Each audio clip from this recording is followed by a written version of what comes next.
El día de hoy hablaremos de la norma jurídica, su concepto, sus elementos, sus características y su clasificación.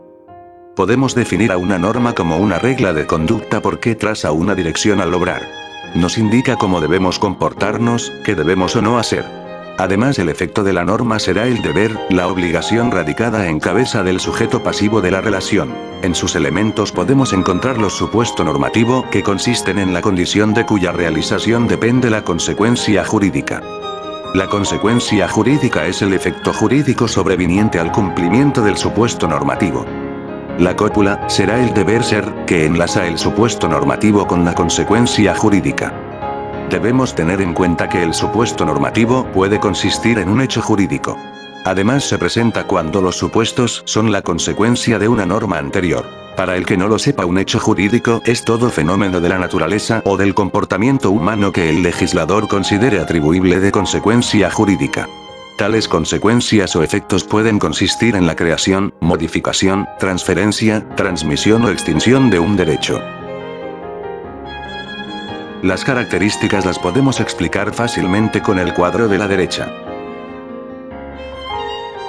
La validez es un aspecto que puede examinarse desde lo formal y desde lo material. Formalmente lo será en la medida en que se haya expedido de conformidad con las reglas de producción normativa. Y materialmente lo será si su contenido no contradice una norma superior. La eficacia consiste en el acatamiento o cumplimiento espontáneo de la norma. Ocurre cuando la norma recoge o se adapta a las ideas y creencias de la comunidad. Una norma no aceptada y que no se pueda imponer por la fuerza, será ineficaz. Deberán ser derogadas, pero ello no ocurre automáticamente.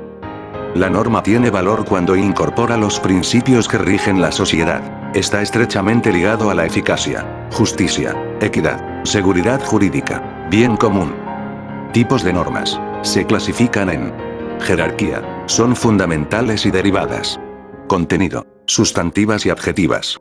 Fuente. Escritas y no escritas. Grado de imperatividad. Orden público y supletivas. Sentido imperativo. Preceptivas, prohibitivas, permisivas. De acuerdo a la sanción. O. Pluscuamperfectae. Anulan el acto y sancionan al infractor. O. Perfectae. Solo anulan el acto. O. Minuscuamperfectae. No anulan el acto pero sí sancionan el infractor. O. Imperfectae. Carecen de sanción. Debe jurídico. ¿Por qué cumplimos? Todos tenemos el deber de acatar las normas jurídicas. Ese deber consiste en la necesidad de realizar tal conducta o de abstenernos de tal otra. ¿Cuál es la fuente o fundamento de esa necesidad?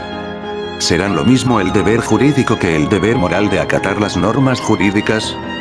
Kant sostiene que el deber jurídico es una obligación ética indirecta.